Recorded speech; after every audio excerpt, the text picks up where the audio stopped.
Эрхэм хүндэт үзэгчид та бүхэн амар амгалан байцгаана уу? Хүн эрдэс нэвтрүүлгийн бяцлах буй болон ээлжид дугаараа хүрэхэд бэлэн боллоо. Өнөөдөр мөн Дандрын имслэлийн багш Дорж Гутан маань имслэлээ нэвтрүүлгийн мөн хамтран хөтлөлцөн явуулна. Дорж Гутан өнөөдрийн мэнд хүргэе. За баярлалаа. Та бүхэнд ашигсандаа өнөөдрийн мэндийг хүргье. За үзэгчид та бүхэн бяцлах буй нэвтрүүлгээ яригдах нөгөө энэ 7 хоногийн шийдвэр болох хүний мөн чанар гэсэн энэ сэдвээрээ мөн хүлээж авч үзэх болно. Ингээд та бүхэн анхаарлаа хандуулан үзцгээе нөө.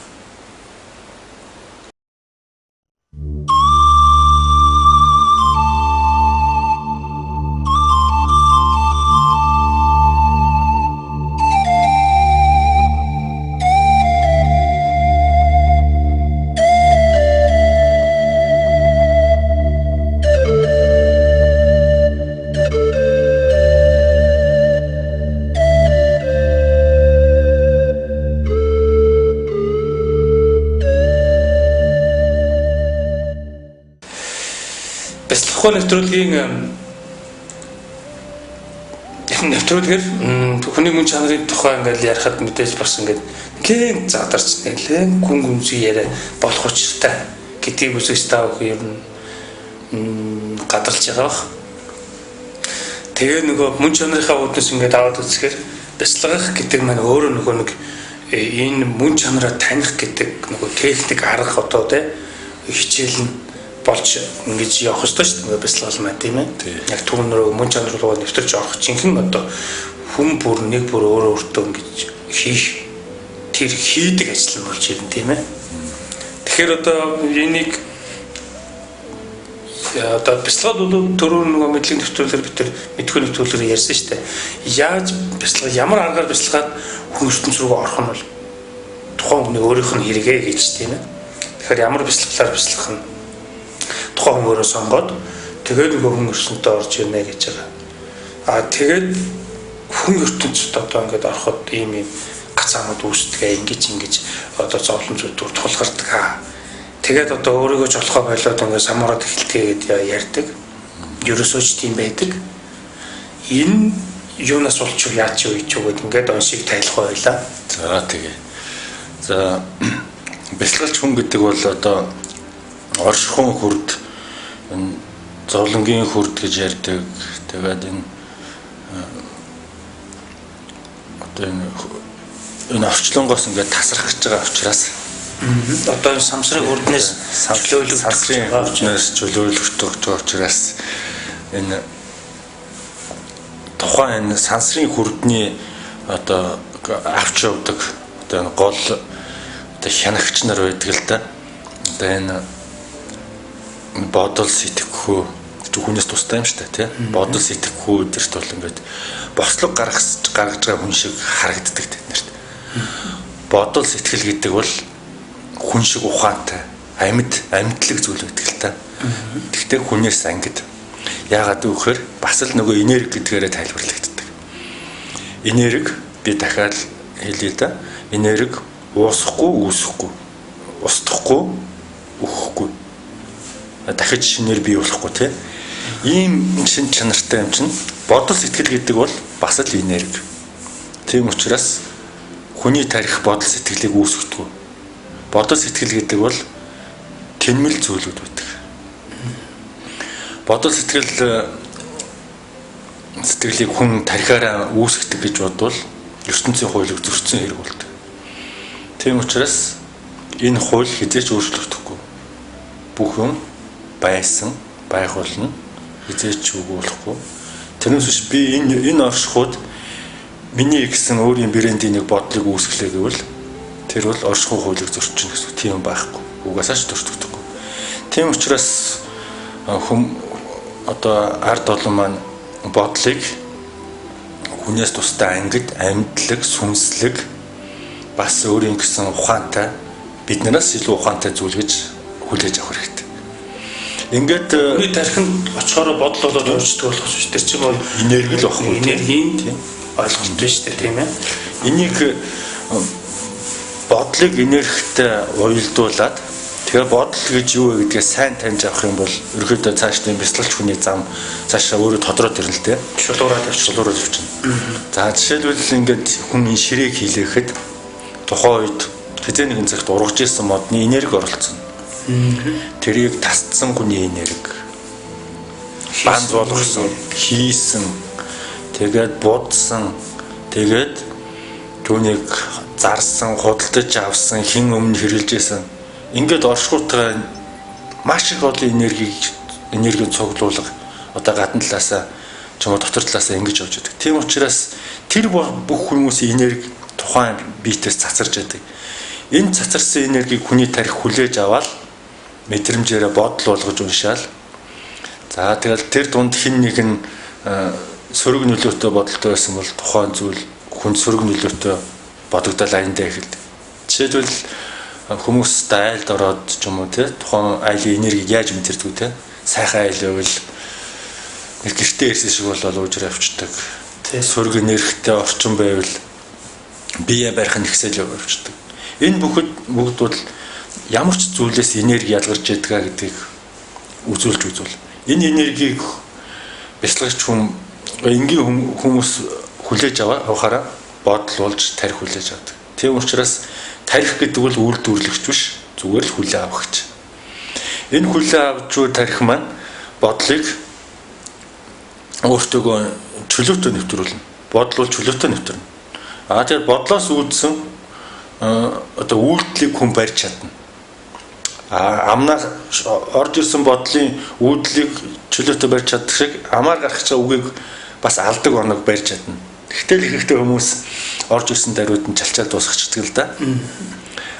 Бодлыг бол хизээч хүн хорж чадахгүй. Ягаад гэвэл өөрт нь мэддэхгүй хулгайч маягаар орж ирдэг хүний бодол. Тийм учраас би даас нэгэн хүч учраас тийм учраас аль болоход дотоод мөнч нартайгаа ойртож нэгдэхийн тулд энэхүү бодол гэдэг зүйл юу вэ гэдгийг сайн ойлгох хэрэгтэй. Бодолтойгоо зөв харьцснараа тухайн хүний бяцлаглалын одоо төвшнүүд нь ажиглагдж байдаг. Тэгээд бодолтойгоо яаж зөв харьцснаар орчлонтой зөв харьцаж тэгснээр дотоод мөнч нартайгаа хэр ойрхон болж гэгэрх вэ гэдэг хугацаа тухайн хүний шинжин ингээд бүрлж байдаг л да. За ингээд бодлууд гэдэг нь юм. Гэтэл нөхөр бодлуудад анх ингээд бяцлал хийж байгаа хүн маань одоо ямар нэгэн бослогыг гаргаж байгаа шиг санагддаг.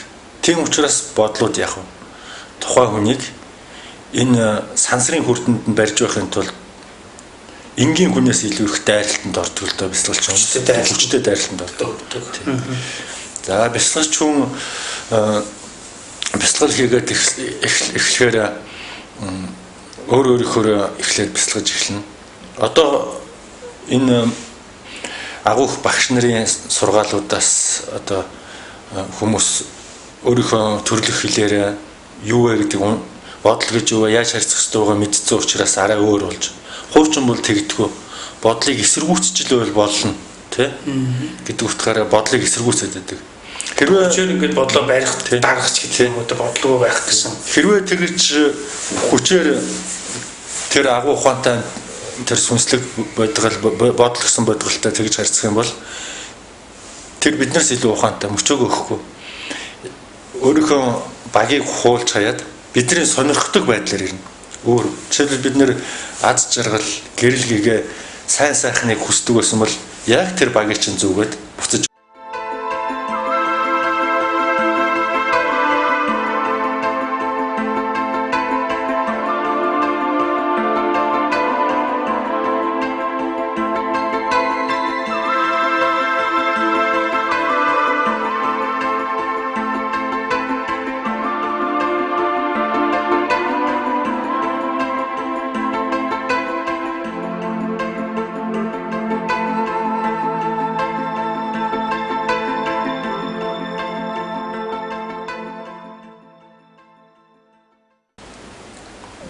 За тэгээд бодол гэдэг маань маш ухаантай гэж хэлсэн шүү дээ, тийм учраас хүмүүсийг аль болох өргөдөх гэж бодлууд боддог.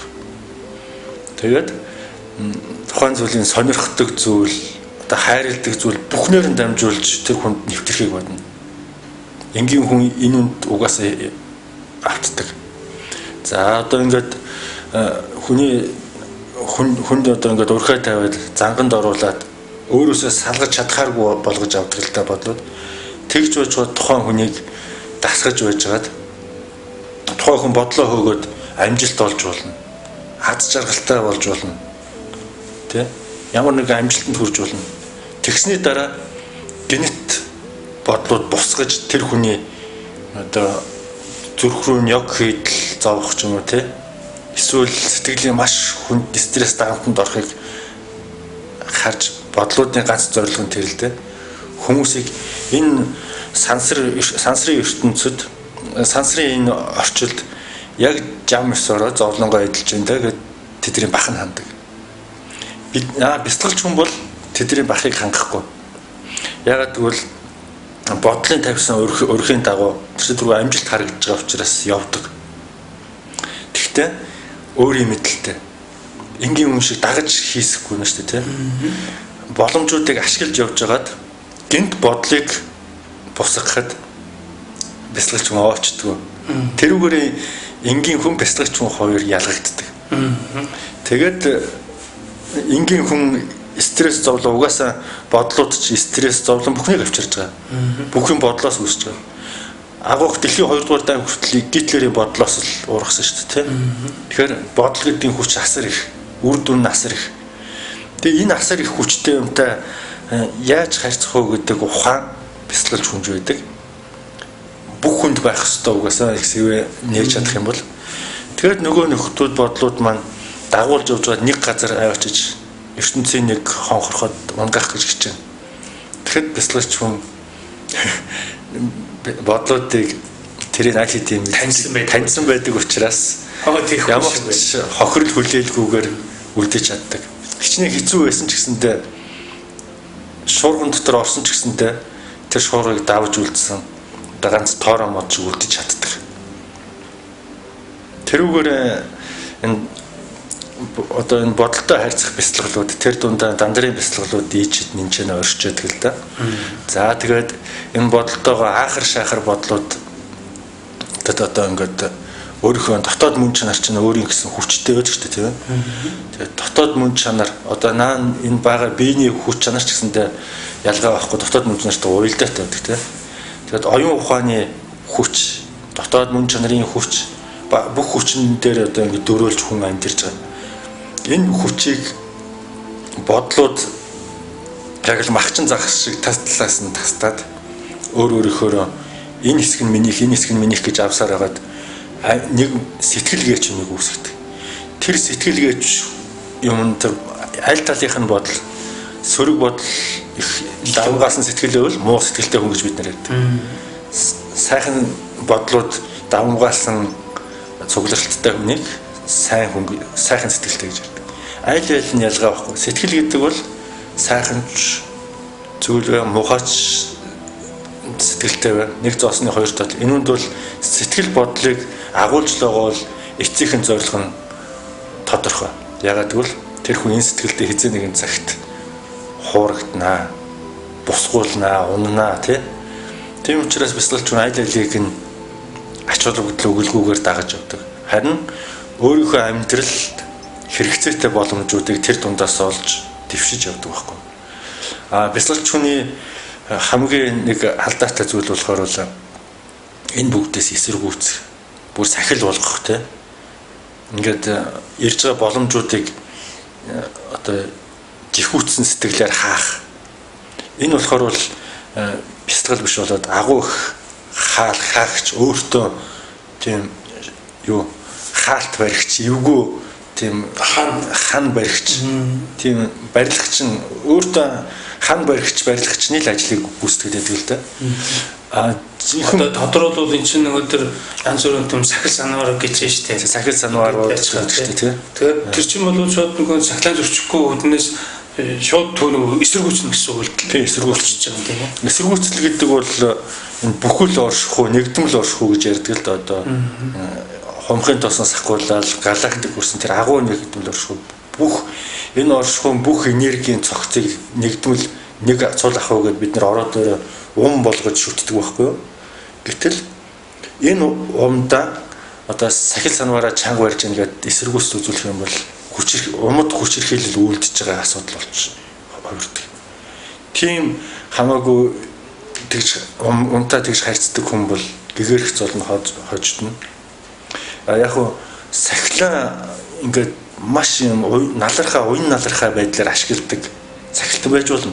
Гэхдээ сахилаа нэг шат болгож ашиглаад дээш явж байна. Хар одоо мохгаар сахилаа чандлан сахих гэж оролдох юм бол оршихуй түүнийг зөнд нь орхиолодог. Энэ одоо энийгээ сахиж зовох ёстой учиртай байлгүй тэгээд ойлгодгүй тэр хүнийг. Энэчнээс болохоор бол сахихын гол учир гарч ирдэг. Шат удгаж ашиглах уу эсвэл нөгөө үрж байгаа хан дээр сахилаа нэмж ертөнцөөс өөрийгөө тусгаарлах уу?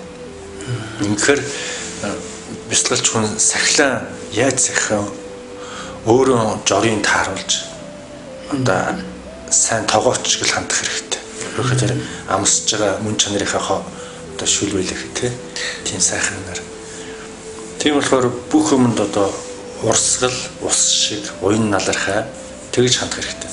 За ингээд бодлуудтайгаа ингээд ороход нөхөр бодлууд маань одоо ингээд эсэргүүцсэн хүнийг үзэж чаддаг. Тэгээ буцаж яваад нүрээ зүсээ хувилгаж ирнэ. Эсвэл бусад айр маань дагуулна. Хөө энд нэг нөхөр энэ сансрын хүрднээс чинь тасрах гэдэг штэ. Одоо цөмөрөө дайрахгүй бол болохоо байлаа шүү тэгээд энгийн хүнээс илүү бяцлагч хүн дайралтанд өртөөд тэгээд давж чадахгүй зовлон болоод давж чадсан нь өөртөө ирэмшээд тэгээ явж байдаг. Гэхдээ ирэмших гэдэг чинь бас хоёр ойлголцтой тий. Зөв ирэмших үү, буруу ирэмших үү тий. Буруу ирэмшвэл дахиад эргээд бодолтой автагдаж байна. Бодлыг хүлээн зөвшөөрдөг нэг хэсэг тий. Хүлээн зөвшөөрөөд тэгээ дагаад үргэлжлүүлээд дагах юм бол бүр аюултай. Юунд ч хүрэж мэднэ. Одоо энэ дэлхийд тэр хүнийг хоролдог ганц юм чинь бодол дотор явдаг байхгүй. Тэр гад одоо чөтгөр альбан метр гэдэг чинь бодол дотор байдаг.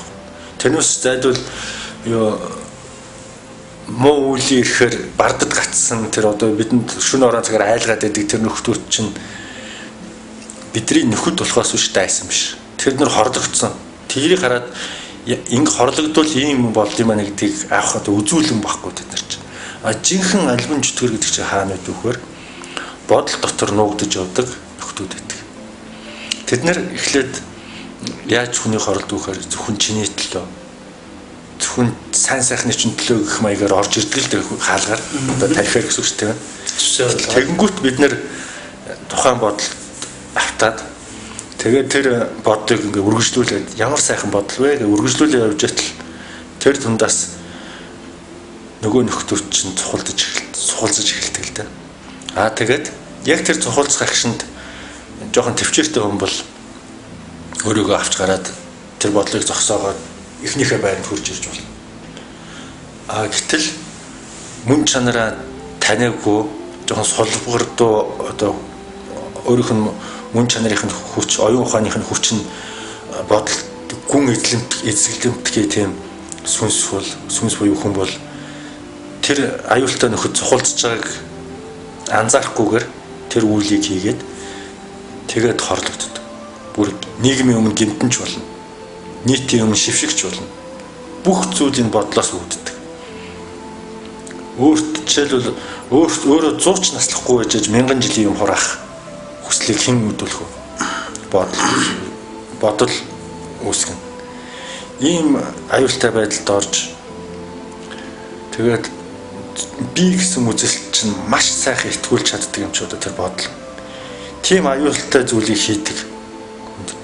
Зөвхөн чиний төлөө чи бол мөх чи бол ерөөсөө л ингээл энэ хураажлаа болоо гэсэн тэгэл тэрүүн дээрээс нэг хүн бусад найз нөхдүүд нь бодол нэг тийм хар бодлын найз нөхдүүд нь зөвтгөлийн бодлууд орж ирнэ.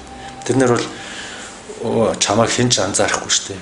Энэ бол зөв гэж зөвтгөх ямар ч бурууг зөвтгөх ямар нэгэн тийм бодлуудад хөд байж лээдэг тийм. Хичнээн муухай харагдажсэн ч зөвтгөл гэдэг бодол. Тэр бол бодлын туслах байхгүй.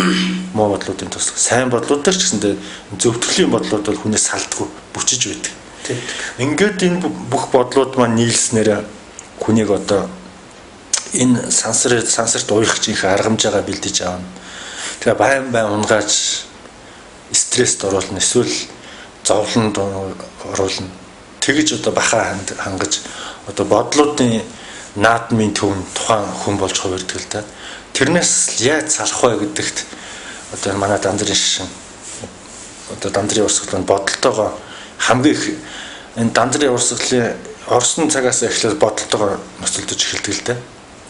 Тэгж явсаар байгаад энэ бодлуудаас аяндаа салж өөрсдөө ч ирэхээ болдог байхгүй.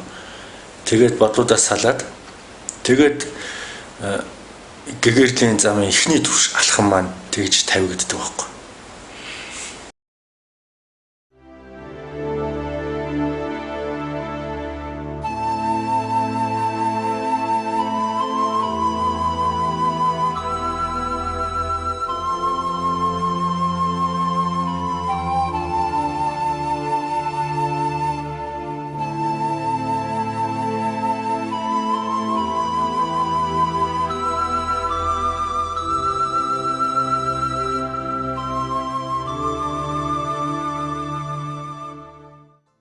За бодолтой одоо яаж зөв харьцах вэ гэдгийг ярихад бодлуудыг бидний хамгийн зөв бөгөөд хийж чадах зөв алхам бол зөвхөн ажиглал байдаг. Бодлоо ажигл битгий эсэргүүцэх юм бол аюул болно. Үгүй нэгдүгээр өөр гэд бүхний шүтдэг газараа эсэргүүцэл үзүүлснээр умыг өөрөөсөө зайлуулах одоо тэр умаас төөрөх тийм алхамд орчиж байна. Хоёрдугаарт тэр дайснаа итгэвчүүлж байна эсэргүүцэл үзүүлснээр тийм. Ийм эсэргүүцэл юм аа л да. А дагаж гүөх бол бүр болшгүй асуудал. А гурав дахь алхам нь болохоор бол чадах алхам нь болохоор ажиглах. Хамгийн зөв алхам нь энэний дунд ажиглах байдаг.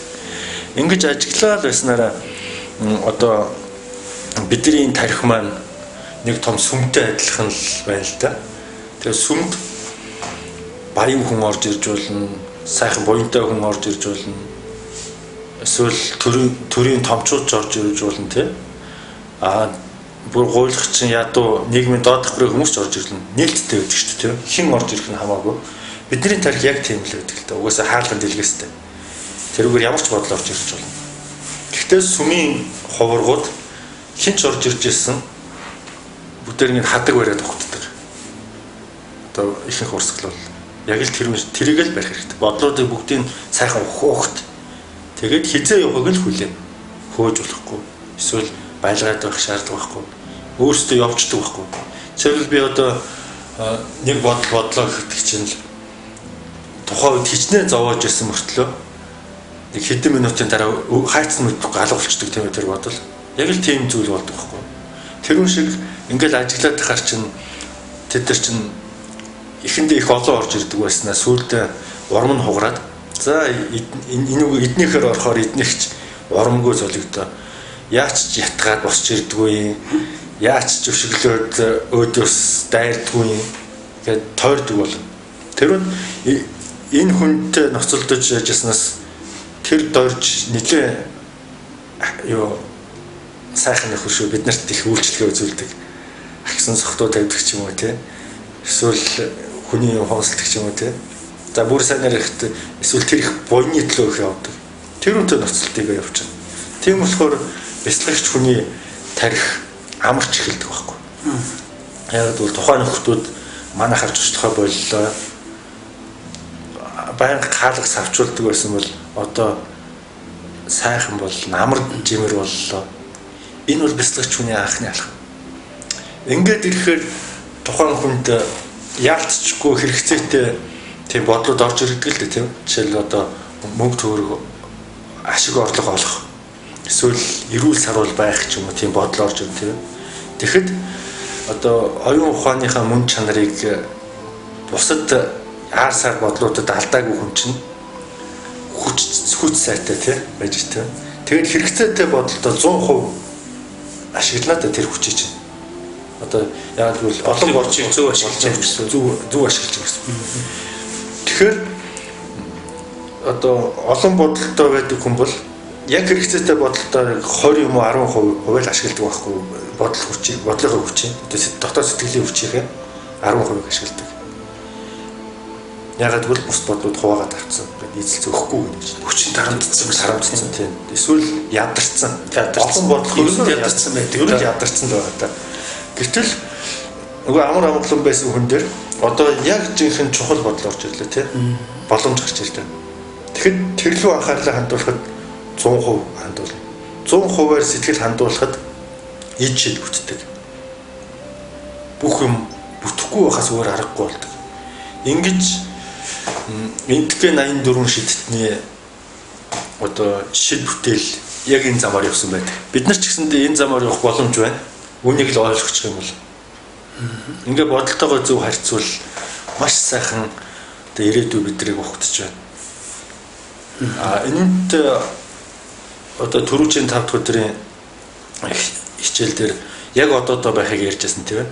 Яг энэ дээр бас яг одоодоо байх нэмэгддэг л дээ дараа нь. Ариун самаа юу цаглшгүй гэдэг. Энэ бодолтойгоо зөв харьцах аргыг болохоор монголоор одоо сэтгэшгүй бясалгал гэж байгаа. Сэтгэшгүй. Энэ өөрөө хүнд анзаарагдчихгүй байжгаад хэрвээ анзаарч чадах юм бол сэтгэшгүй рүү орно. Сэтгэшгүй гэдэг чинь бол би юу ч биелэгдэхгүй биш ээ. Та бүхнийг чадна гэсэн л бясалгал юм л да.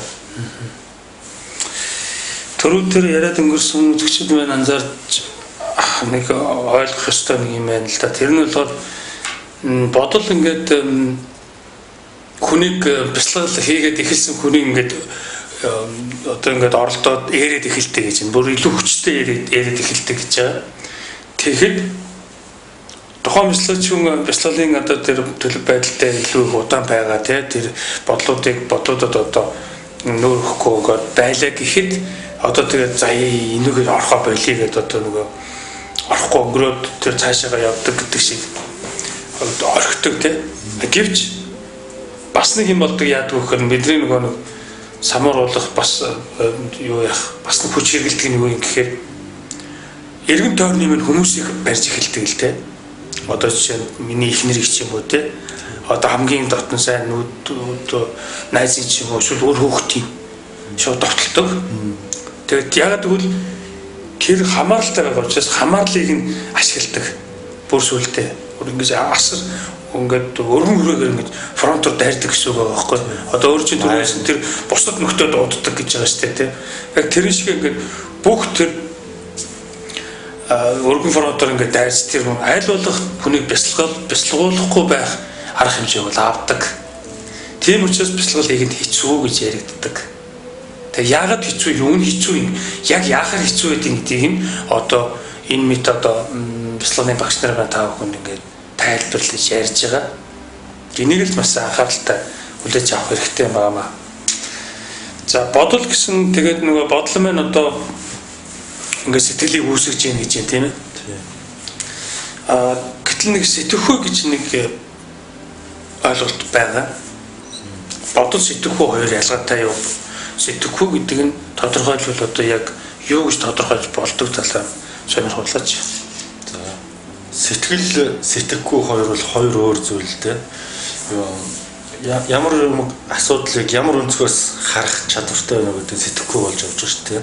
Сэтгэл гэхээр болохоор бол байнгын одоо үүдэнд одоо бидний тархины гадаа жижүүрлж яадаг хэсэг нөхдөийг сэтгэл гэдэг нийтд. Яг бол юм бол орж ирээд байдаг те. Амьдралаас ямар өгөгдөл өгнө хэлбэр орж ирнэ те. Тэр хэлбэр зохицуулаад орж ирээд байдаг. Тэр жижүүрлэх хэдэн бодол. Тэр бодол юм бол дахиж орж ирээд байдаг. За жишээлбэл юмыг сайн сайхан талаас нь хардаг нэг хэсэг бодол нь те. Тийм бодол гадаан жижүүрлдэг хүнийг сайхан сэтгэлтэй хүн гэнэ. Тэгэхээр сэтгэл гэдэг нь хэдэн бодол гэдэг байнгын жижүүрлж яадаг бодлыг л сэтгэл гэдэг байна. Ямар нэг юм бол муу талаас нь дахиж орж ирээд байдаг бодол жижүүрлдэг хүнийг муу сэтгэлтэй хүн гэж ярьдаг л да. Тэгэхээр сэтгэлийг энэ дотроо байдаг гэж яриад байдаг.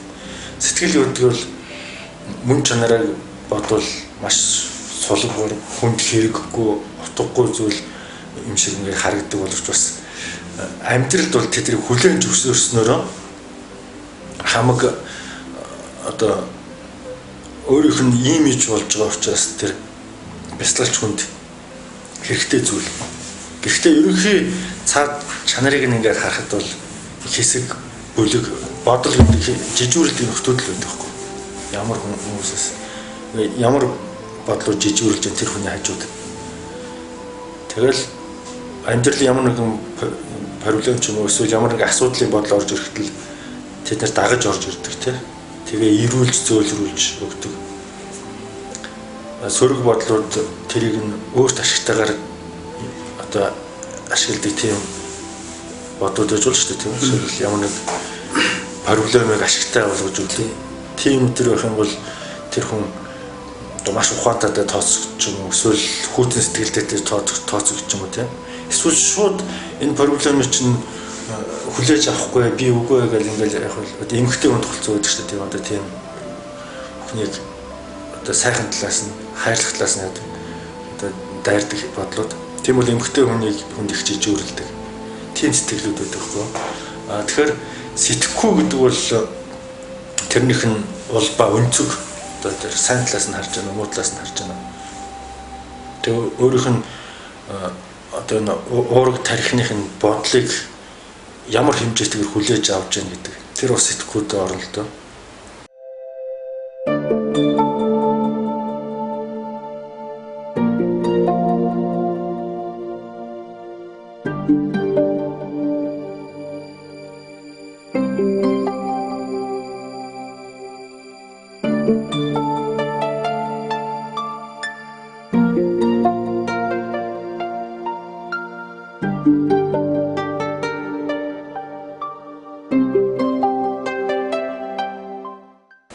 Одоо эдгээр чинь бол нийлээд бүгдөө нөгөө хүний мөн чанарлаг тэр ухамсарлаг байдлаа хүн өөртөө төлөвшүүлэхэд садаа болгохоор зэвсгүүд л одоо байж байгаа шүү дээ тийм үү. Одоо чи бүгдөө нийлээл одоо хүнийг хамаарах гал байдаг тийм ээ. Тэгээ эднийг бид нар ямар ч байсан ингэ мэддэг байх хэрэгтэй. Тэгээ мэдснээрээ эднийг энэ одоо ойлголтоос үүдсэн тэр гарч ирж байгаа тэр тухайн яг цаг үеийн тэр нөлөөллийг бид нэр зөв мэдрэх тийм боломжтой болно л доо тийм ээ. Тэгээд сэтгэл гэдгийг одоо хайртай ингээд хамсруулж хэлээс урцвал да хайр сэтгэл гэдэг. Тийм. Сэтгэл гэдэг бол тарихных, хайр гэдэг бол зүрхних. Зүрхэн дотор байгаа энэ мөн чанар чинь бие биенээ ойлгож байгаа байдал нь хайр ахгүй. Жишээлбэл яг хоо эрэгтэй эмэгтэй хоёр хүн амьдралын шаардлагаар одоо ингээд нэг гэр бүл болох одоо тийм шаардлагатай тий аюулгүй байдлаа бодоод энэ болохоор бол сэтгэхүйд орчиж байгаа. Гэхдээ энийг дагаад тэр хүн ингээд ноцтой ингээд хамт амьдралаа тэргээл бодоход тэрний мөн чанар нь бие биенийг ингээд бас програмчлаад дуусаад ирэхээр хайр болж үүсдэг. Тэгэхээр хайр сэтгэл гэдэг бол нэгэн тархины одоо тэр эзэмшсэн зүйл сэтгэл гэдэг бол хайр бол зүрхнийх болж байна гэдэг нь одоо ийштэй итгэлтэй өөрөөр ингээд ажиглаад тахад тэр хүмүүс өөрсдөө ажиглаад тэр цаад утга учир зүг нь угаасаа ажиглахад мэдэгддэг. Тэгээ үзэгчид энэ дээр маш анхааралтай байх хэрэгтэй. Одоо энэ цаг үеийн одоо энэ их материалэгдсэн энэ орчин цагийн энэ хүмүүсийн сэтгэхүйн энэ одоо юунд бол тесрэлт хийсэн юм л яриа болж байна л та бид яриад болов. Ер нь бол ийм байх юм шүү гэж хэлдэг боловч тэгээд сэтгэл зүрх гэж яриад байдаг тий. Тэгээд нөгөө энэ ямар буруу ойлголт байдгийг одоо хүлээн зөвшөөрөх ёстой болж байна л та тийм ээ. Тэгэхээр сэтгэл зүрх бол биш юм аа тий. Сэтгэл зүрх гэж бол яг угаасаа буруу байдаг гэж тий. Хайр сэтгэл гэж ярьдаг буруу гэдэг шиг энэ бол буруу юм а гэдгийг нь одоо ойлгох ёстой болж байна л да. Тэгээд яагаад буруу болж байна вэ гэхээр нөгөө зүрхэнд бол сэтгэл агуулгаддаг, хайр агуулгаддаг байх нэ гэж тий.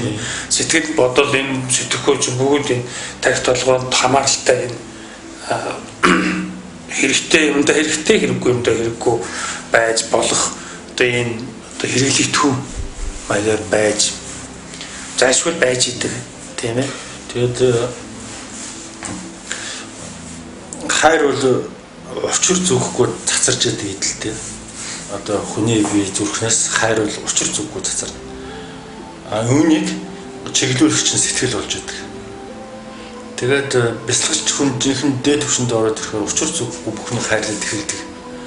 Одоо амархан нулимс нь бүхний хайрал нулимс нь гоождаг ч юм уу. Одоо өөр нэмгэн ч байдаг ч юм уу тийм болоод эхлэнгүүт тарих юу болж байгаа нөхөр мөн. Чи юм байх учиргүй гэж хаалт тавьж идэг те. Тийм учраас энэ хоёрыг салгаж олох хэрэгтэй. Тэгээд одоо хайрыг одоо мөн чанараас урсж байгаа энэ хайрыг сэтгэл ингээд удирдах байгаа. Тэгэд энгийн хүнийг одоо чи бүхнийг хайрлаа гэвэл бүхнийг тарихаараа харж байгаа учраас хизээч хайрыг төлөвшүүлж өөртөө чадахгүй жирийн хүн бол. Яг хуу оролцоор байгаад хайрлаа л та. Эмэгтэй хүн бол бүр илүү эрэгтэй хүнээс илүү төвшөнд хайрладаг учраас эмэгтэй хүн бол чи бүхнийг хайрлангууд нулимс нь урсаж магадгүй тий хайрлаж гин гэдэг. Гэтэл их энгийн хүмүүс энийг зүрх нь одоо бусад проблем одоо ингээд үүлийн үр бус юм ингээд дараастай байгаа учраас задарч чадахгүй одоо тэрний цаас гэрэлж чадахгүй. Гэрэлтч л байгаа та тий. Тэгээ асар хүнд тийм мэдлэг одоо асар хүнд үүлийн үр ингээд дарцаа байгаа учраас цаанаас нь баг зэрэг гэрэлтдэг байхгүй завсар зайгаа нь. Тэгтэл тэр нь бид нарт хангалттай сайхан амьдралыг бэлгэлж чадаад сэтгэл зүйн хайрлах байдаг байхгүй тий. Гэтэл одоо энийг бясалгалч хүн бол яаж энэ агуу ханыг задтаж зүрхээ нээх вэ гэхээр одоо техник баг зэрэг хэрэг болдог. Тийм учраас бясалгалыг хийх хэрэгтэй. Бясалгалын техникийг хийж хагаад зүрхэн рүүгээ одоо ажиглалтаар ороод ирсэн үед бясалгалаа хизээд бясалгал эхэлдэг дуусдаг байх хэрэгтэй. Заавал. Тэгэхгүй бол 1-р ангид ороод 2-р ангид шилжихгүй тэ адилхан хэрэгэл болно тийм. Өрөвдөлтөө хэрэг болж тийм. Насаараа 1-р ангид орсноор тэрэн шиг бясалгалж эхлэх цаг тэгээд тухайн хүн дуусах цаг гэж байна. Зарим хүн дараа насндаа дуусгадаг л та. Энэ насаар явсараад тэгж цаг алдах хэрэггүй. Шууд зүрхээ нээсэн бол бясалгалаа дуусгах. Бясалгалч эргээд зүрхээ хаачч мэдэх юм байна.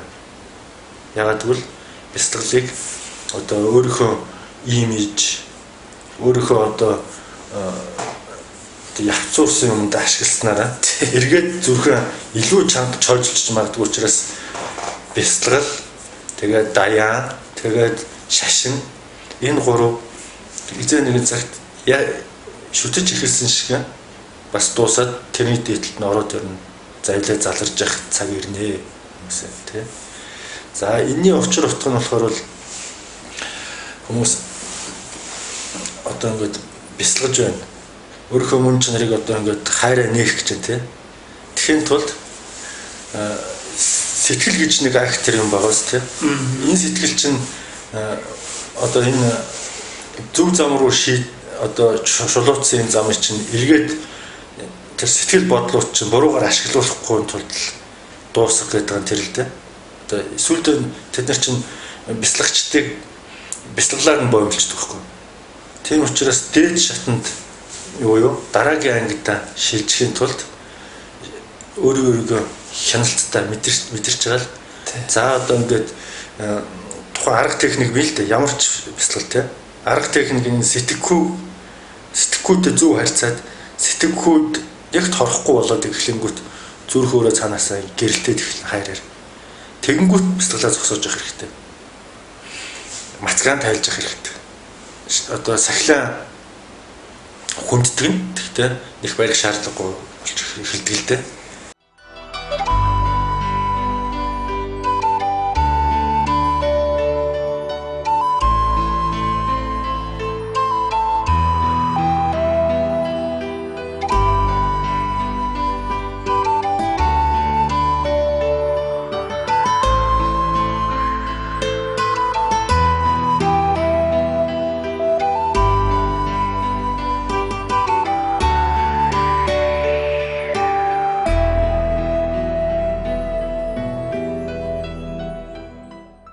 Ингээд бүхнийг хайрлж эхэлнэ гэдэг чинь болохоор л одоо байнга бөмбөгдөж одоо миний түрүүний хэлсэн сэтгэшгүй аргагүй юу? Одоо энэ бодолтойгоо зөв харьцаад тэр сэтгэлгээш жижүүрэлдэг сэтгэл гэж хэдэн бодол. Тэнүүлчээр орж ирдэг гинтийн бодлуудад хүчээ баг хаяад их анзаарахгүй байгаад одоо энэ дотоод мөн чанар руу чиглэсэн бас энэ ч нэг ажиглагч сэтгэл гэж байдаг хгүй бас л нэг эхлээ ихэн үедээ тэрүүгээрээ дотоод мөн чанар ажигладаг байхгүй. Тэгээд тэрүүгээрээ бүхнийг хардаг байхгүй.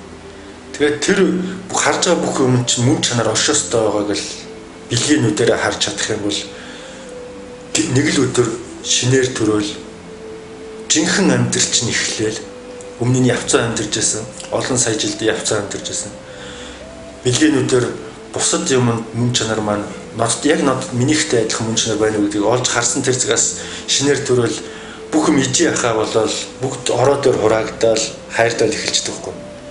Энэ үед л одоо зүрхний одоо цоож мултарч цаанаас нь гэрэл хийгээд цацарч байгаа гэсэн.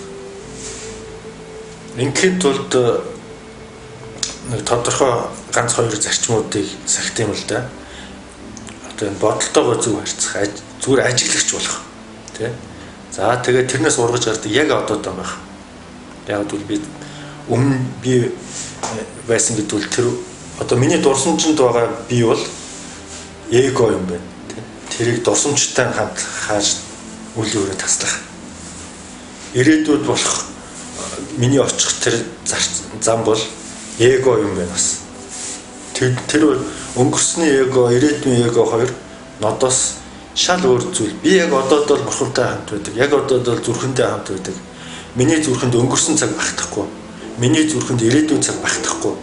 Яг одоо цаг л бүх оршихуй бурхадтайгаа хамт багтдаг гэдгийг ойлгосон цагт энэ цаглшгүй гэдэг зарчим мөрдөгдөж эхэлдэг л дээ. Тэгээ энэ цаглшгүй зарчмаа бодлоо ажиглаж өнгөрөх гэдэг сэтгэшгүй зарчимтай хоёр нийлээд дандрын гол тулах хоёр хүч жигүүр нь болдог байхгүй юу. За энэ хоёрыг барьснараа зүрхнийхээ чойжийг мулталж одоо энэ оршихуй дээр нодоос тустай ямар ч энерги байдгүй юм байна. Тэ? Энэ оршихуй бүх энерги нодтой адилхан миний мөн чанартай холбоотой юм байна. Энэ мөн чанарын энергиуд нь тухайн орчин нөхцөлд өөр биет болж босч ирдэм байна. Жишээлбэл та би монголчдаг. Монгол гэдэг орон зай байгаа учраас монголчууд гэдэг энерги босож ирж тухайн ард түмэн бий болж хэлбэржж байна.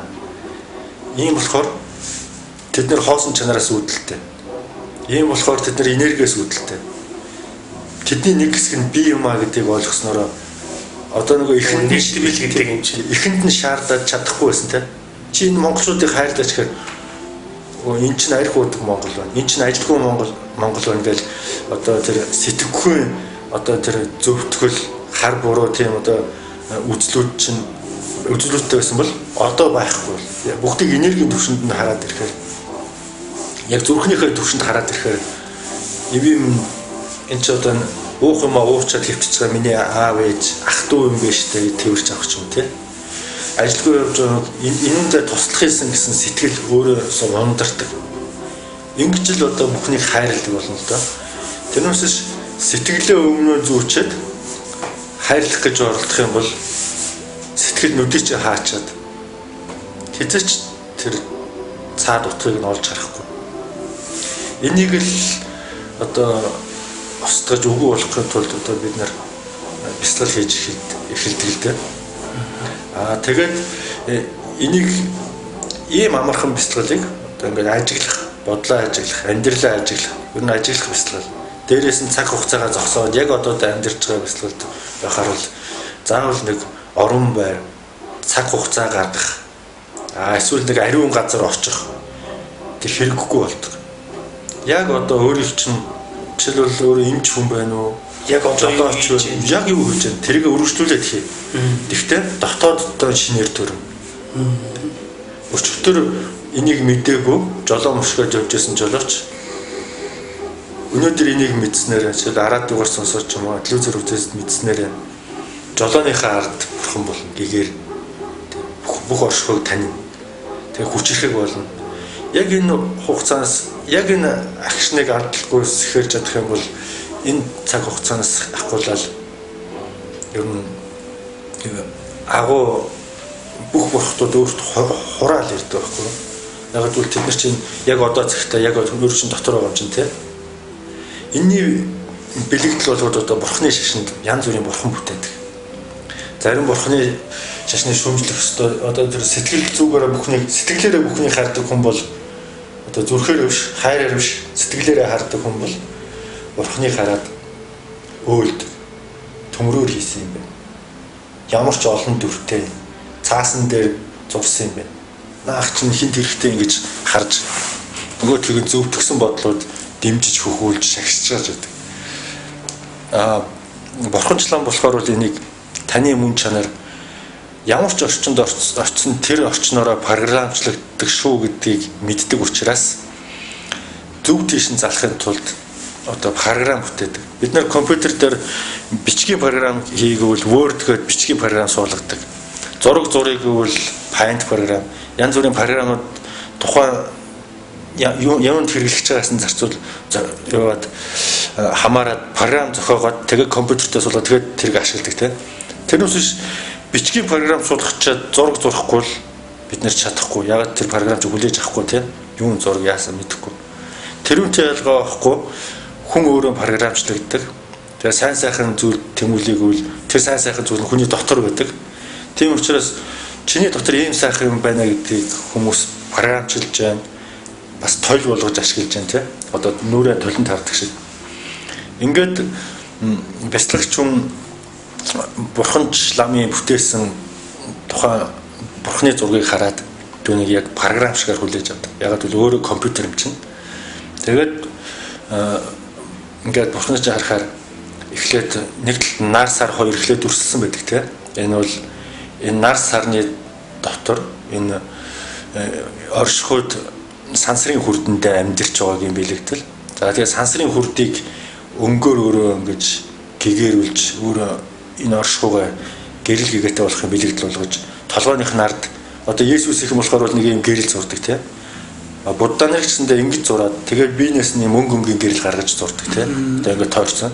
Тэгээд амар амгаланг бол хизээ нэгэн цагт олохын бэлэгдэл болгож бадамжийнхаа дээр суулгадаг. Тийм учраас тухайн програмыг хин нэгэн байна гэж огт харах хэрэггүй. Зүгээр өөрийнхөө миний мөн чанарыг харуулсан тусгал тойл юм аа гэж тойл шиг харах хэрэгтэй. Тэгснээр хүн өөрийн гэсэн програмтай болж харсан үдсэндээ хамаагүй програмчлагдаад байх нь багасж эхэлдэг. Энгийн артист хүн болохоор бол баашинда програмчлагдана, машинда програмчлагдана, үдж байгаа кинонда програмчлагдана. Тэгээ гэмт хэрэг ихсэн. Одоо энэ телевизээр байлдаантай кино их гараад дээрээс нь хэрэг нэмэгдээд байгаа нь тэр програмчлагдсны шинж.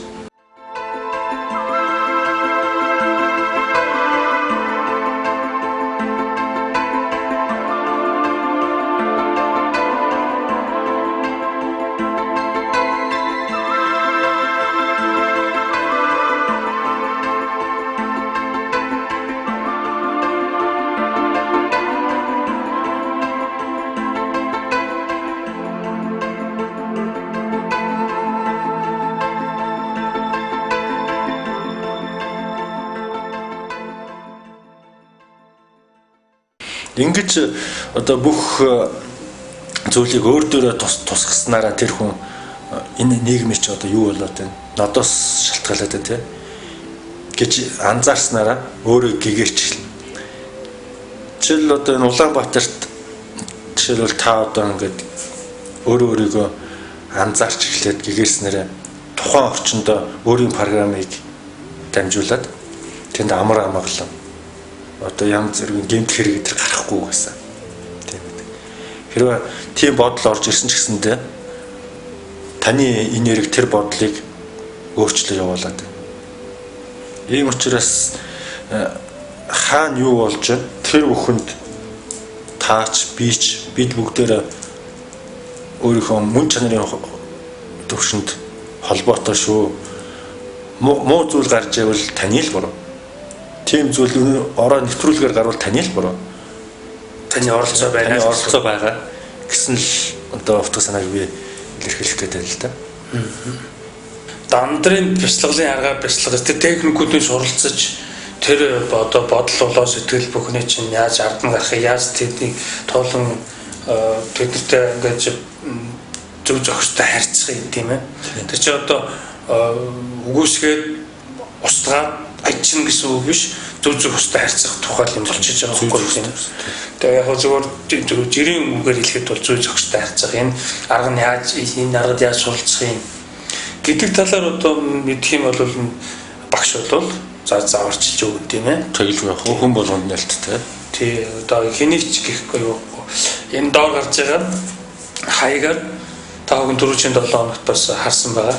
Тэгээ энэ хаяг бол хിവэрээ тэгээд нуц цаалгаж ингээд энэ техникийг суралцаж болно. Одоо жишээ нь ингээд урд нь ямар бяцлал юм уу ямар одоо шашин суртахуунд явж ирсэн үл хамааран өөртөөч очиж болно тийм ээ. Тэгэлгүй яг. Тий. Одоо тэр чинь одоо юу гэдэг урд нь нэг ил хайгуул хийгээл янз бүрийн бяцлаглуудаар явсан ч үгүй тийм хүмүүс чинь илүү л одоо ойрхол байна уу гэхээс холдсон гэхгүй шүү дээ тийм ээ. Одоо хамгийн гол нь ингээд нэг сэхээрээд ухаарад ингээд энэ явдал учрыг нэг тунгаахч эхэлж байгаа хүмүүс чинь сургууль хүлээж авах ийм боломж нь бүрдсэн байдаг тийм ээ. Зүгээр огт сонирхгүй хүн чинь чигт завчрал суулгаад л ойлгож ийн үчи яриад байхад хэцүү байдаг. За тийм учраас мөччд маань ингээд дандрын бяцлаглалын аргад суралцах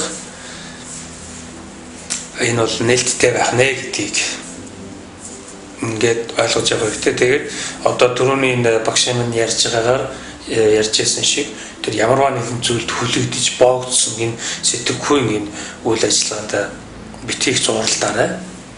Чөлөөтэй юунаас бүү өөрийгөө битгий нүгэлтэн тооц өөрийгөө битгий шүүмжил битгий ингэж буруутан гэж үз тийм ээ.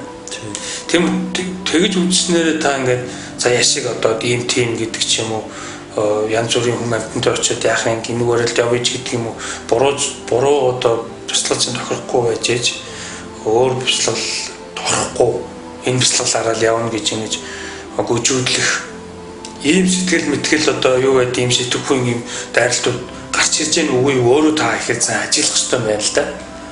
Тэгээд ямар нэгэн байдлаар энэ эсэргүүцэлтэд тулгараад энэ одоо тэ ярьж байгаа энэ зүйлтэй илүү эсэргүүцэх хандлага бий болоод бушуун зургтай онтроо марч юм шиг болоод байвал өөртөө та нэлээд анхаарал тавиад үзэх хэрэгтэй байна л гэж ойлгох хэрэгтэй юм байна л да. Тийм учраас илүүтэхгүй танд бол ерөөсөө илүүтэхгүй. Тийм учраас энэ дандрын бяцлаглалыг энэ санал болгож байгаа энэ мэдлэг энэ бяцлаглалын техник аргуудыг та суралцаж суралцах хэрэгтэй. Миний зүгээс бол тэгж уриалж байна. Энэ нь бол танд хүн болж төрсний чинь олдшгүй сайхан юм хувь зохиол байх юм а гэж ингэж бас та бүхэнд энэ боломжийг ашиглаарай гэж ингэж хэлье.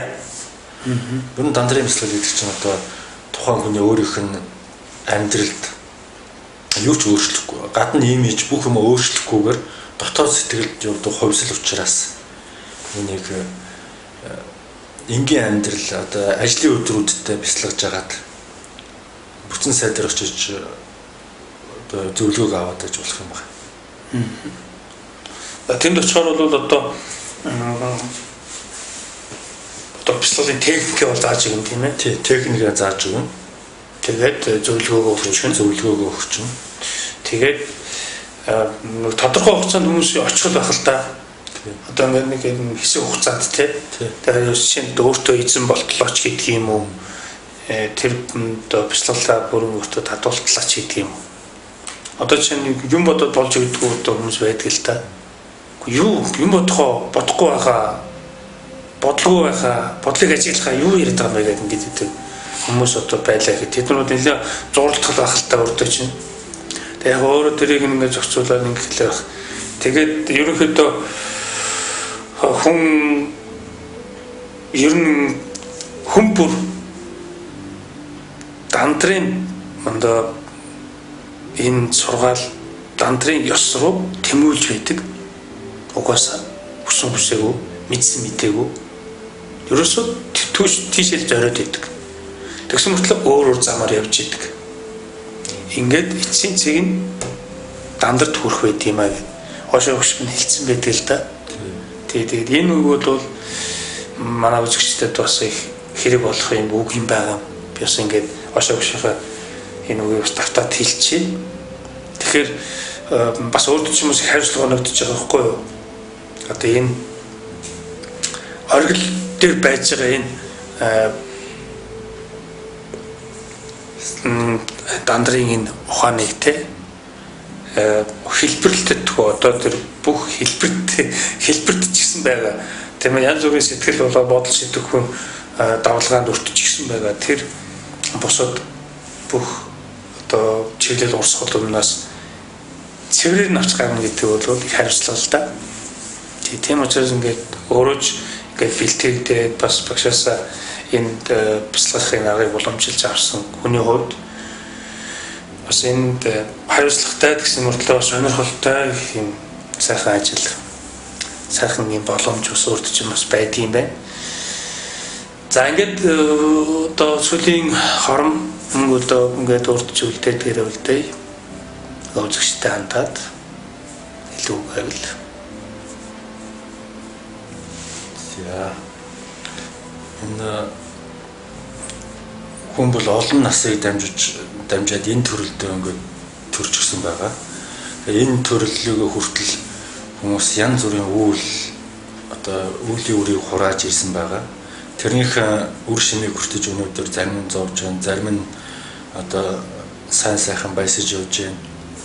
Энэ бүхнийг амар амгаланд оруулахын тулд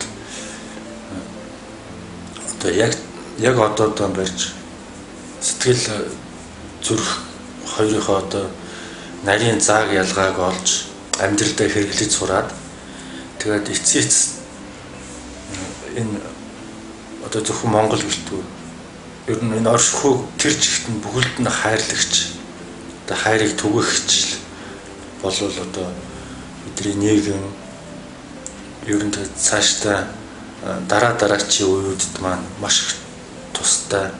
Ер нь энтгэгд дээрүүд ийм үе тохиосон л доо. Энэтгэхээс энгийн хүнийг хайгаад олохгүй тийм болтлоо хөгжсөн байсан. Монголд бас тийм боломж байгаа.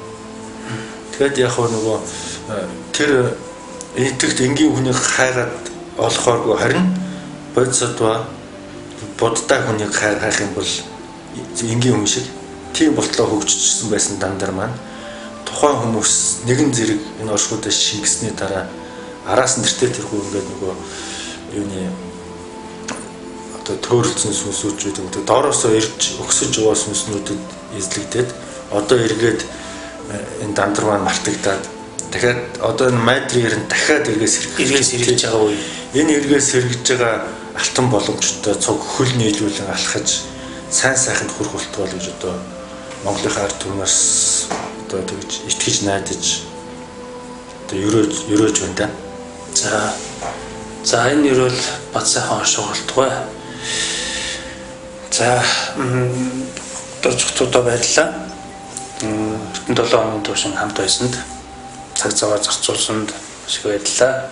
За ингээд үзэгчтэй өнөөдрийн бяцлах нэвтрүүлгийг өндөрлөж байна.